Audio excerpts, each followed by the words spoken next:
Je vous le disais, les suites de l'affaire du petit Younes, la cour d'appel de Mons a décidé de remettre en liberté cet après-midi la mère du petit garçon de 4 ans, mais elle reste toujours inculpée pour meurtre.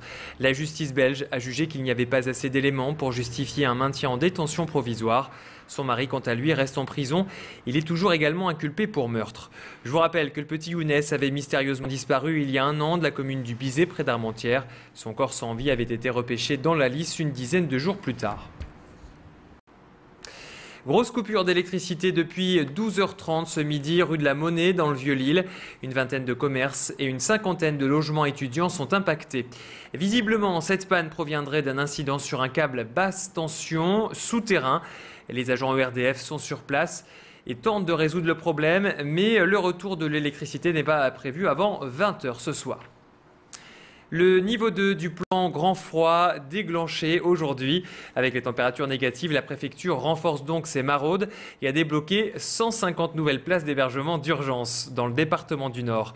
Par exemple, 18 personnes supplémentaires sont accueillies à partir de ce soir dans l'ancien centre universitaire situé rue Jeanne d'Arc à Lille, un centre exclusivement réservé aux hommes. Ils pourront passer la nuit au chaud et recevront un petit déjeuner et un dîner. Une situation qui se prolongera jusqu'à mardi et qui sera réétudiée lundi matin suivant les prévisions climatiques. Une solution uniquement provisoire qui ne satisfait pas la ville de Lille. On écoute l'adjointe à la solidarité au micro de Frédéric Regnault. Ce n'est absolument pas suffisant, puisque l'année dernière, le 115 annonçait des chiffres de, en moyenne, 200 personnes dehors, des personnes qui avaient appelé le 115. Donc on sait bien que ces places, même avec les places qui sont ouvertes sur les autres sites que sont Bailleul, Saint-André, les hôpitaux psychiatriques qui ont des locaux vides ou Armentières, on sait que ça ne va pas être suffisant. Les régimes sont dangereux pour la santé, c'est le constat d'un rapport publié par l'Agence nationale de sécurité sanitaire, de l'alimentation, de l'environnement et du travail. Weight Watcher, hypocalorique ou hyperprotéiné, peu importe la méthode, selon ce rapport, les régimes auraient des effets néfastes pour le cœur, les os et provoqueraient également des cancers. Ce soir, nous recevions Jean-Michel Le Serre, le chef du service nutrition de l'Institut Pasteur de Lille, a présidé ce groupe de travail qui a planché sur ce rapport. Il revient notamment sur la méthode Dukan qui est très utilisée en ce moment et qui est à la côte. Le docteur Dukan a d'ailleurs justifié ce rapport en disant qu'il ne se basait pas sur des faits scientifiques. Je vous propose d'écouter la réponse du professeur Jean-Michel Le Serre. Il y a eu 15 régimes qui ont été analysés, les régimes qui ont eu, selon la période, des effets de mode plus ou moins importants.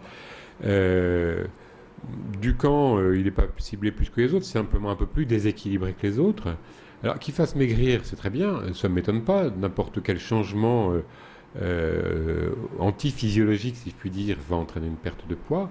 Mais le problème, c'est pas de perdre du poids, c'est d'avoir une meilleure santé à moyen ou à long terme. Ce type de régime va entraîner à long terme des problèmes, quoi qu'il arrive, parce qu'on sera confronté au mur physiologique et psychologique du régime. Un week-end placé sous le signe de la solidarité. Comme chaque troisième week-end de novembre, la Banque alimentaire commence sa grande collecte. Elle fait appel à la générosité du grand public, huile, boîtes de conserve, soupe, céréales, pâtouris. Les bénévoles se trouvent à l'entrée des supermarchés et récoltent les denrées non périssables. Ce matin, l'opération a commencé dans le centre Carrefour Wascal. Chaque année, entre 15 et 20 tonnes de denrées sont collectées. Alors, qu'ont donné les premiers clients? Écoutez ces témoignages recueillis par Aurélien Barège sur place. J'ai apporté du riz et des pâtes pour aider les gens dans le besoin. C'est important. Des raviolis, du cassoulet, des pâtes. Et pourquoi?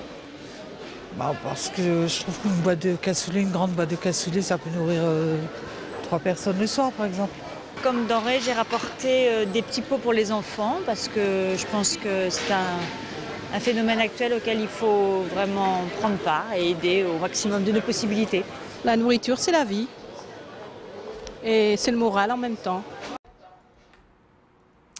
Politique, ce soir, c'est conseil municipal à Lille.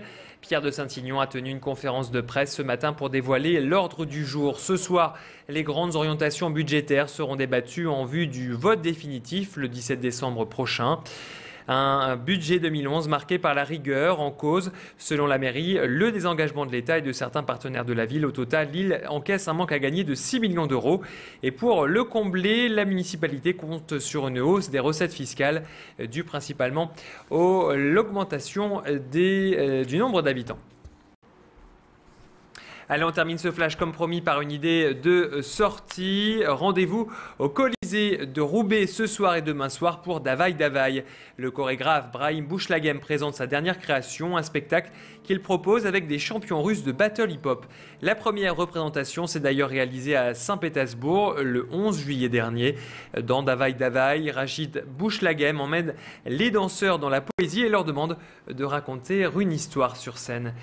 Plus d'explications au micro d'Élodie Bernachon. Non, c'est pas différent, tout le monde est pareil, on a tous la même pensée, la même gestuelle entre guillemets, mais simplement ils ont une particularité, eux, c'est qu'ils travaillent très dur, c'est-à-dire qu'ils sont jamais fatigués, ils ont un peu cette espèce d'énergie qui vient du froid et en même temps qui est très rigide, un peu comme la neige qui devient très dure. Non, ils sont jamais fatigués et vraiment c'est des bûcherons, quoi.